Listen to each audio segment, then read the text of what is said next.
Hello जय हिंद दोस्तों, मैं राहुल सिंह राहुल वाईफाई स्टडी में आपका हार्दिक स्वागत और अभिनंदन करता हूं। दोस्तों, एक बार फिर आपके समक्ष हम सहायक लेखाकार एवं परीक्षक 2018 साक्षात्कार के प्रश्न लेकर के हाजिर हो गए। जी हां, आज 3/10/2018 यानी 3 अक्टूबर है। 3 अक्टूबर में हमारे वहाँ पे कैंडिडेट से जो भी क्वेश्चन पूछे गए हम पूरा पूरा इसमें मेंशन किए हैं। दोस्तों, इस वीडियो को आप अंत तक देखिए, अत्यंत ही आपके लिए काफ़ी लाभकारी होगा ये वीडियो। इससे आपको अगर सेम हूबहू क्वेश्चन नहीं पूछे जाएंगे तो निश्चित तौर पर इतना तो आइडिया मिल सकता है कि वहाँ पर क्वेश्चन किस प्रकार के पूछे जा रहे हैं। ठीक है ना? तो ठीक है दोस्तों, हम चाहते हैं हमारे चैनल पर जो हमारे मित्रगण पहली बार आए हुए हैं निश्चित तौर पर हमारे चैनल को सब्सक्राइब कर लें तथा बगल में लगे बेल आइकन को बटन को दबा लें, ताकि आने वाले विभिन्न डेटों में सहायक लेखाकार एवं परीक्षा से संबंधित जो भी साक्षात्कार के प्रश्न होंगे आप तक हमें पहुंचाने में आसानी हो। ठीक है ना दोस्तों? तो बिना समय का नुकसान के सीधे हम बढ़ लेते हैं, हम क्वेश्चन की तरफ स्टार्ट करते हैं कि आज पहला क्वेश्चन क्या पूछा गया। देख सकते हैं आप। आज दोस्तों ये एक चीज़ हमने ये देखी है कि बच्चों से आज जो है जीएस के बारे में ज़्यादा पूछा गया है। जी हाँ, जनरल नॉलेज के बारे में उनके ज़्यादा पूछा गया है, व्यक्ति विशेष के बारे में पूछा गया है, स्टेट के बारे में पूछा गया है। तो देख लेते हैं हम पहला क्वेश्चन। जैसा देख सकते हैं आपके स्क्रीन पे दोस्तों कि भारत के राष्ट्रपति के नाम इससे पहले आप क्या थे। जी हाँ, भारत के राष्ट्रपति जैसा कि आप लोग जानते हैं कि श्री रामनाथ कोविंद जी हैं। ठीक है ना? रामनाथ कोविंद जी भारत के राष्ट्रपति हैं। इससे पहले दोस्तों आप जानते होंगे वो बिहार के राज्यपाल थे। ठीक है ना? बिहार के राज्यपाल थे श्री रामनाथ कोविंद जी। अच्छा, ये पेशे से वकील थे। ठीक है ना? पेशे से रामनाथ कोविंद जी वकील थे दोस्तों। और भी इनके बारे में आप जानकारी ले सकते हैं। अब अगला क्वेश्चन था रक्षा मंत्री। जी हाँ, रक्षा मंत्री का नाम तथा किस राज्य से वो बिलोंग करती हैं, संबंधित हैं। तो रक्षा मंत्री जैसा कि आप लोग जानते होंगे हमारी रक्षा मंत्री श्रीमती निर्मला सीतारमन जी हैं। ठीक है ना? निर्मला सीतारमन जी हमारी जो है डिफेंस मिनिस्टर हैं। वो उनका जन्म दोस्तों तमिलनाडु में हुआ था, लेकिन जो निवास स्थान है उनका वर्तमान समय में कर्नाटक राज्य में। ठीक है ना? और कर्नाटक राज्य से ही ये राज्यसभा सदस्य हैं। ठीक है ना? राज्यसभा सदस्य हैं ये कर्नाटक राज्य से, और ये कर्नाटक से ही बिलोंग करती हैं। अच्छा, दिखा देते हैं आपको इमेज में कि ये है हमारी रक्षा मंत्री श्री निर्मला सीतारमन जी। जी हाँ, ये स्क्रीन पे आप देख सकते हैं ministry of defence government of India. ये है निर्मला सीतारमन जी, भारत की रक्षा मंत्री। ठीक है ना? भारत की पहली, जी हाँ, पहली पूर्णकालिक, पहली जो है पूर्णकालिक ये निर्मला सीतारमन जी हमारी रक्षा मंत्री हुई हैं। तो अब हम देख लेते हैं अगला क्वेश्चन कौन सा है। देख सकते हैं आप, अगला क्वेश्चन पूछा गया था कैश बुक। कैश बुक के बारे में मैंने आपको कई बार बता चुका है कि कैश बुक क्या होता है। ठीक है ना? जैसा कि नाम से ही प्रदर्शित होता है कैश। ठीक है ना? रोकड़, रोकड़ पुस्तक है ये। रोकड़ पुस्तक में हम उन लेन देनों का लेखा करते हैं जो वित्तीय प्रकृति के होते हैं। जी हाँ, मौद्रिक रूप में जिन इनका लेखांकन करते हैं हम। जो नगद लेन देन का लेखा किया जाता है किस में किया जाता है? रोकड़ पुस्तक में किया जाता है। अच्छा, रोकड़ पुस्तक दोस्तों कई प्रकार के होते हैं। पिटी कैश बुक होता है। ठीक है ना? पिटी कैश बुक होता है, और इसके साथ साथ में जो है आपका 2 खाने वाला होता है रोकड़ पुस्तक, 3 खाने वाला रोकड़ पुस्तक होता है। ऐसे अगर बताया जाए तो 3-4 रोकड़ पुस्तक होते हैं। उसके बारे में आप थोड़ा और अध्ययन कर सकते हैं। अगला क्वेश्चन पूछा गया था कि लोकसभा उपाध्यक्ष का नाम क्या है। ठीक है ना दोस्तों? लोकसभा उपाध्यक्ष का नाम क्या है? श्री एम थम्बादुरई। ठीक है ना? श्री एम थम्बादुरई जो कि तमिलनाडु से बिलोंग करते हैं। ठीक है ना? मैं इमेज में दिखा देता हूँ, ये हमारे लोकसभा उपाध्यक्ष श्री एम थम्बादुरई जी। ठीक है ना? ये जो स्क्रीन पे दिख रहे हैं हमारे लोकसभा उपाध्यक्ष श्री एम थम्बादुरई जी हैं, जो तमिलनाडु राज्य से बिलोंग करते हैं। ठीक है ना दोस्तों? वहीं अगर बात की जाए तो लोकसभा उपाध्यक्ष की, वह है श्रीमती सुमित्रा महाजन। ठीक है ना? जो मध्य प्रदेश राज्य से बिलोंग करती हैं और लोकसभा सदस्य भी हैं वर्तमान में इस समय। ठीक है ना? अब बढ़ लेते हैं अगले क्वेश्चन की तरफ। अगला क्वेश्चन देख सकते हैं आप, ओपेक क्या है उसके बारे में पूछा गया था। तो ओपेक का दोस्तों हम फुल फॉर्म जान लेते हैं। जी हाँ, ऑयल, जी हाँ, ऑयल पेट्रोल एक्सपोर्टिंग कंट्री, ठीक है ना। ऑयल पेट्रोल एक्सपोर्टिंग कंट्री इसका फुल फॉर्म है, ठीक है ना। इसके 12 देश सदस्य हैं, ठीक है ना। 12 देश इसके सदस्य हैं। उसकी राजधानी क्या, सॉरी, हेडक्वार्टर कहाँ पे है? ऑस्ट्रेलिया की राजधानी वियना में, ठीक है ना। ये तेल निर्यातक देशों का एक संगठन है, ओपेक, जिसमें 12 सदस्य देश हैं। इसकी जो है हेडक्वार्टर कहाँ पे है? ऑस्ट्रेलिया की राजधानी वियना में। अब बढ़ लेते हैं थोड़ा अगले क्वेश्चन की तरफ। जी हाँ, पूछा गया था बिल ऑफ एक्सचेंज क्या है? जी हाँ, विनिमय विपत्र के बारे में पूछा गया था दोस्तों आपसे। तो विनिमय विपत्र एक प्रकार से कहा जाए एक शर्त रहित लिखित आज्ञा पत्र है, ठीक है ना। बात को ध्यान दीजिएगा थोड़ा दोस्तों कि बिल ऑफ एक्सचेंज एक शर्त रहित लिखित आज्ञा पत्र है, जिसको, जी हाँ, जिसका लिखने वाला अपने हस्ताक्षर करके, जो लिखता है अपना हस्ताक्षर करके किसी व्यक्ति विशेष को आदेशित करता है, ठीक है ना। किसी व्यक्ति विशेष को अगले व्यक्ति को आदेशित करता है कि वह एक निश्चित राशि किसी निश्चित व्यक्ति को, जी हाँ, किसी निश्चित व्यक्ति को अथवा उसके आदेशित व्यक्ति को, जिसको आदेश करेगा उस व्यक्ति को अथवा लेख पत्र के वाहक को मांगने पर एक निश्चित अवधि के पश्चात भुगतान कर दे, ठीक है ना। उसी को हम क्या कहते हैं? बिल्स ऑफ एक्सचेंज, ठीक है ना। इसके बारे में थोड़ा और भी आप अध्ययन दोस्तों कर सकते हैं बिल ऑफ एक्सचेंज के बारे में। अब बढ़ते हैं हम अगले क्वेश्चन की तरफ। ठीक है, पूछा गया था अनुग्रह दिवस क्या होते हैं, ठीक है ना। अनुग्रह दिवस क्या होते हैं दोस्तों? अनुग्रह दिवस कितने दिन के होते हैं? 3 दिन, ठीक है ना। जैसे कि जब कोई बिल किसी के ऊपर लिखा जाता है, जी हाँ, जब ड्रायर किसी ड्राइंग के ऊपर बिल लिखता है, जो जो एक निर्धारित समय के बाद उसको दे तिथि होती है, पेमेंट की तिथि होती है, उसमें अगर हम अगले 3 दिन और जोड़ देते हैं तो वो अनुग्रह दिवस कहा जाता है, ठीक है ना। जो अनुग्रह दिवस कितने दिन का होता है? 3 दिन का, ठीक है ना। 3 दिन का अनुग्रह दिवस होता है। मान लीजिए कोई बिल है, उसका ड्यू डेट 13 सितंबर है, ठीक है ना। 13 सितंबर है तो उसमें 14, 15, 16 3 दिन अगर आप और जोड़ दिए तो उसका ड्यू डेट बढ़ के क्या हो जाएगा? अनुग्रह दिवस उसमें 3 दिन और जोड़ दिए तो 16, ठीक है ना। 16 सितंबर उसका अब ड्यू डेट हो जाएगा। उसी को हम 3 दिन को अनुग्रह दिवस बोलते हैं। और अधिक जानकारी आप अपने सब्जेक्ट मटेरियल से इसके बारे में ले सकते हैं। अब देखिए अगला क्वेश्चन था बायोगैस क्या है, ठीक है जी। हमारे एक कैंडिडेट से पूछा गया था कि बायोगैस क्या है, तो इसके बारे में थोड़ा हम जान लेते हैं। बायोगैस के बारे में दोस्तों हम लोग जान लेते हैं। बायोगैस एक ऊर्जा का स्रोत है, ठीक है ना। बायोगैस एक ऊर्जा का स्रोत है जिसका हम बारंबार इस्तेमाल कर सकते हैं। ये घरेलू और कृषि कार्यों के लिए ऊर्जा का एक साधन है, ठीक है ना। घरेलू और कृषि कार्यों के लिए ये प्रयोग में लाया जाता है। इसका मुख्य घटक मीथेन गैस है, ठीक है ना। मीथेन गैस इसका मुख्य घटक है। एक ज्वलनशील होता है, ठीक है ना दोस्तों। इसको जलाने पर हमें ताप और ऊर्जा मिलती है। तो और भी आप बायोगैस के बारे में प्राप्त कर सकते हैं। ये गाय भैंस के गोबर मल मूत्र से तैयार किया जाता है। इसका एक कहा जाए तो एक कच्चा माल है गोबर, ठीक है ना। काऊ डंक जो होता है इसका एक बहुत बड़ा कच्चा माल का साधन है। और भी इसके बारे में आप अध्ययन कर सकते हैं कि बायोगैस क्या है, इसके कहाँ कहाँ प्रयोग हैं, ये पर्यावरण के लिए प्रिय है या फिर नहीं है, पूरा पूरा अध्ययन आप कर सकते हो। अब देख सकते हैं अगला क्वेश्चन। जी हाँ, पूछा गया था वायुसेना प्रमुख कौन है। जी हाँ, वायुसेना प्रमुख जैसा कि आप लोग मित्रों जानते होंगे BS धनोआ, ठीक है ना। बीरेंद्र सिंह धनोआ वायुसेना प्रमुख है। अच्छा, इनके पद के नाम इनके नाम के आगे जो वायुसेना के हेड होते हैं क्या लगा जाता है? एयर चीफ मार्शल, ठीक है ना। Air chief marshal BS Dhanoa हमारे वर्तमान में सेना प्रमुख है। अच्छा ठीक है दोस्तों, हम इनका इमेज आपको दिखा देते हैं। ये हैं हमारे वायुसेना प्रमुख।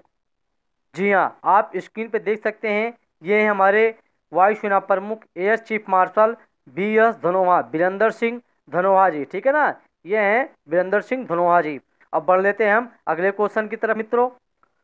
अगला क्वेश्चन देख सकते हैं आप, पूछा गया था अहिल्या बाई के बारे में बताइए, ठीक है ना। अहिल्या बाई के बारे में बताइए। तो अहिल्या बाई हमारे इतिहास की एक महान योद्धा हैं, ठीक है ना। अहिल्या बाई होलकर का जन्म स्थान जो है 1725 में अहमदनगर, जो कि महाराष्ट्र में पड़ता है, ठीक है ना।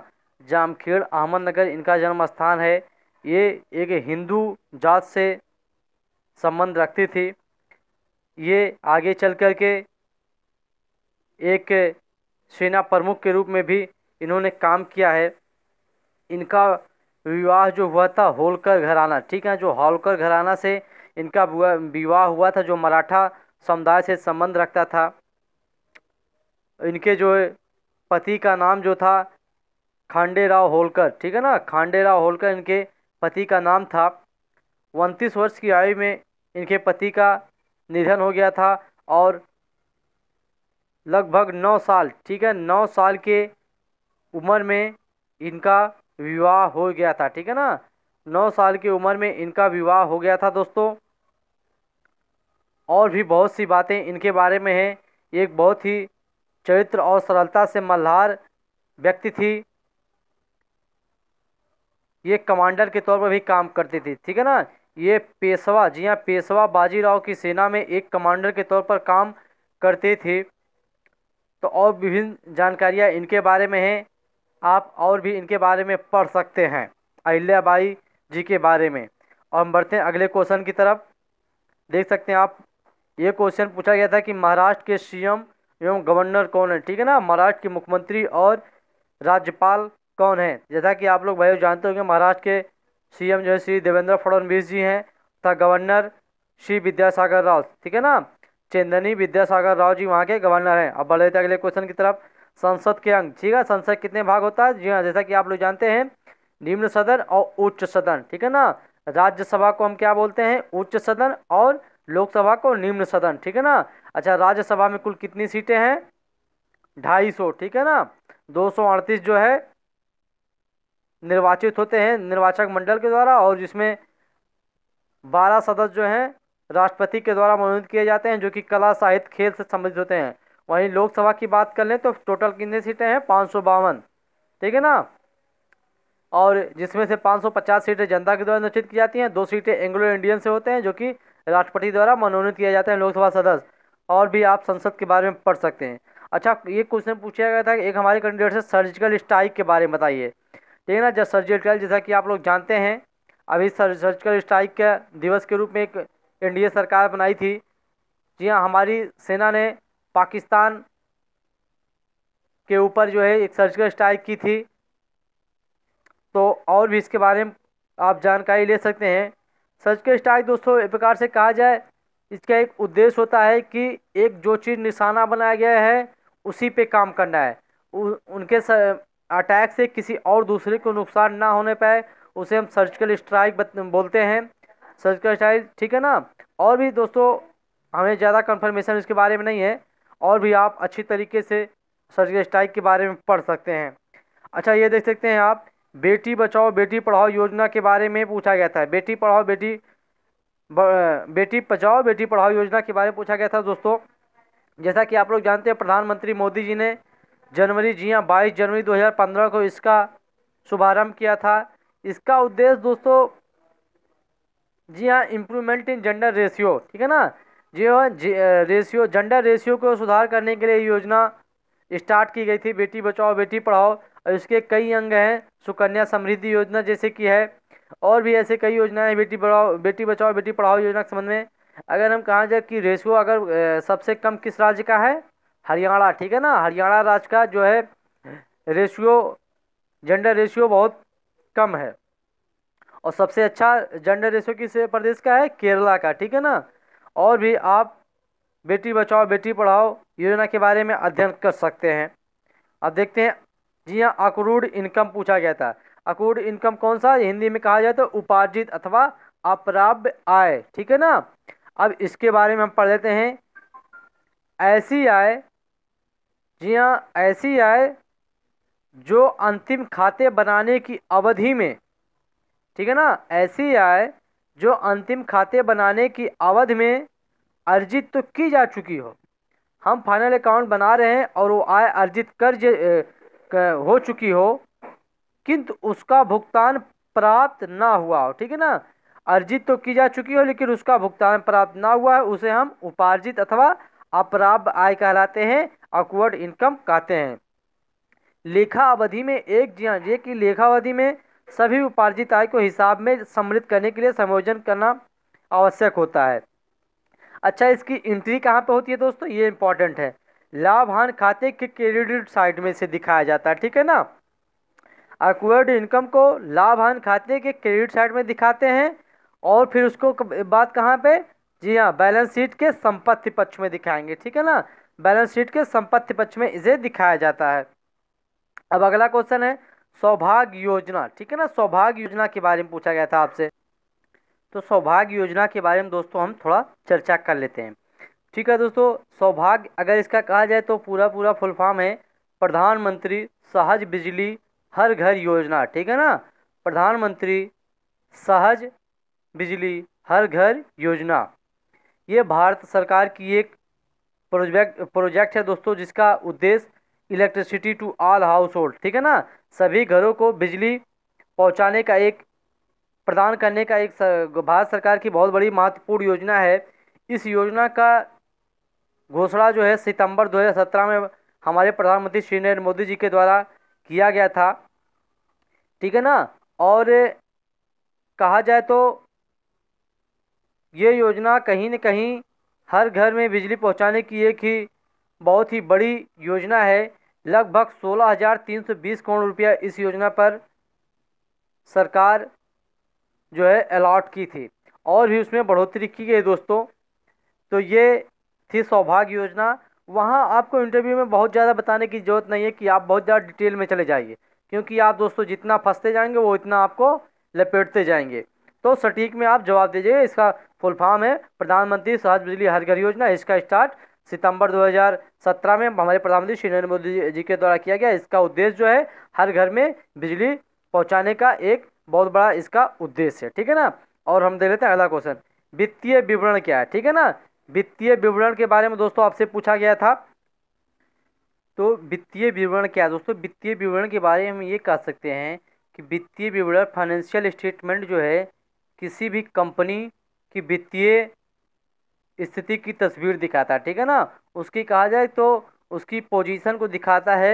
यह एक निश्चित अवधि के लिए होता है, ठीक है ना, एक निश्चित अवधि के लिए होता है, ठीक है। भारत में सूचीबद्ध यानी लिस्टेड जो कंपनियां हैं उनको प्रत्येक तिमाही के अंत में अपना फाइनेंशियल स्टेटमेंट तैयार करना होता है, ठीक है ना। जी हाँ, ये बात को ध्यान दीजिएगा, भारत में जो लिस्टेड कंपनियां हैं प्रत्येक तिमाही के अंत में अपना फाइनेंशियल स्टेटमेंट तैयार करना होता है। इसके बाद सालाना आधार पर भी इसे बनाना होता है। इसके 4 हिस्से भी होते हैं तो दोस्तों।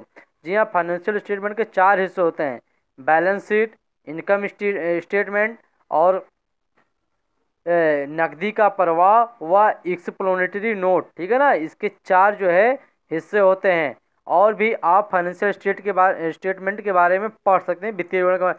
अगले क्वेश्चन की तरफ बढ़ते हैं। जी हाँ, पूछा गया था तमिलनाडु के सीएम एवं गवर्नर कौन है इस समय। तो तमिलनाडु के सीएम दोस्तों जी हाँ, के पलानीस्वामी जी हैं, ठीक है ना। के पलानीस्वामी जी तमिलनाडु के सीएम हैं और वहाँ के राज्यपाल जो कौन है, बनवारी लाल पुरोहित जी, ठीक है ना। बनवारी लाल पुरोहित जी राज्यपाल हैं। वहीं तमिलनाडु की राजधानी के नाम के क्या है दोस्तों, चेन्नई, ठीक है ना। चेन्नई तमिलनाडु की राजधानी है। जी हाँ, वहाँ एक जानते हैं जैसे कि अभी तमिलनाडु के जो है पूर्व सीएम थे उनका देहांत हो गया। कौन थे वो, एम करुणानिधि, ठीक है ना। एम करुणानिधि जी का निधन हो गया, जो वहाँ के लगभग 5 से या 6 बार सीएम रह चुके हैं तमिलनाडु के एम करुणानिधि। और वहाँ से एक शख्सियत और बहुत बड़ी शख्सियत है जय जयललिता, ठीक है ना। जय जयललिता जी के बारे में भी आप थोड़ा अध्ययन कर सकते हैं। अगला क्वेश्चन पूछा केरल की राजधानी क्या है। जी बहुत सिंपल क्वेश्चन पूछा गया था हमारे एक कैंडिडेट से, वो महिला कैंडिडेट थी कि केरल की राजधानी क्या है। जैसा कि आप लोग जानते हो तिरुवनंतपुरम, ठीक है ना, त्रिवेंद्रम जी है केरल की राजधानी है। भारत के कितने राज्य हैं। जी हाँ, ये सब जो तमिलनाडु के सीएम केरल की राजधानी और भारत में कितने राज्य हैं, ये हमारी एक महिला कैंडिडेट थी, उनसे ये क्वेश्चन पूछा गया था कि भारत में कितने राज्य हैं। तो भारत में कितने राज्य हैं, जैसा कि आप जानते हो 29 राज्य हैं, ठीक है ना। और 7 केंद्र शासित प्रदेश हैं, जैसा कि आप लोग जानते होंगे दोस्तों। और देख लेते हैं अगला क्वेश्चन, महात्मा गांधी की मृत्यु कब हुई थी। जी हाँ, ये क्वेश्चन पूछा गया था कि महात्मा गांधी की मृत्यु कब हुई थी, ठीक है ना। तो महात्मा गांधी जी की मृत्यु हुई थी 30 जनवरी सन 1948 में न्यू दिल्ली इंडिया में, ठीक है ना।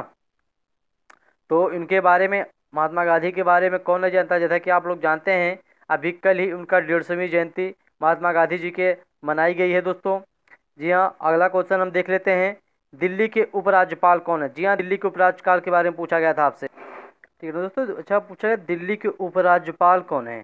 जैसा कि आप लोग जानते हैं अनिल बैजल जी जो है दिल्ली के वर्तमान में उपराज्यपाल हैं। और इनके बारे में थोड़ा बता देता हूँ मैं। अच्छा, दिल्ली के मुख्यमंत्री, जैसा कि सिंपल सी बात है, श्री अरविंद केजरीवाल जी वहाँ के जो है मुख्यमंत्री हैं। तो उपराज्यपाल जी का हम इमेज दिखा देते हैं आपको। ये हैं दिल्ली के उपराज्यपाल श्री अनिल बैजल जी। ठीक है, ये देख सकते हैं आपकी स्क्रीन पे अनिल बैजल। ठीक है ना, अनिल बैजल जी है वर्तमान के नई दिल्ली के क्या हैं, उप गवर्नर। ठीक है ना, ये हैं अनिल बैजल जी। अब बढ़ते हैं अगले क्वेश्चन की तरफ। वही अगला क्वेश्चन देख लेते हैं। जी हाँ, पश्चिम बंगाल के सीएम और गवर्नर कौन है, इसके बारे में पूछा गया था।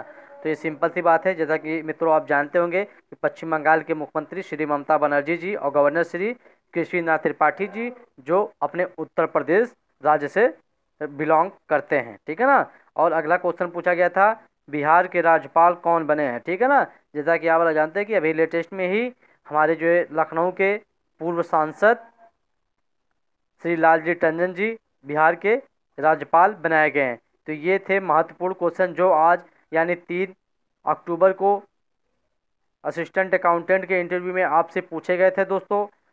कल जितने भी क्वेश्चन पूछे, अच्छा दोस्तों एक चीज़ ध्यान देने की बात है, हमने इसमें कुछ क्वेश्चन शामिल नहीं किया है क्योंकि वो मैंने अपने पिछले वीडियो में आपको बता चुके हैं कि ये क्वेश्चन पूछे गए थे। ठीक है ना, तो उसमें से ये मान के चलिए मैंने 8 से 10 क्वेश्चन जो है आपको इस वीडियो में हमने नहीं बताया, जो क्योंकि मैंने पिछले वीडियो में इसके बारे में आपको बता चुके हैं।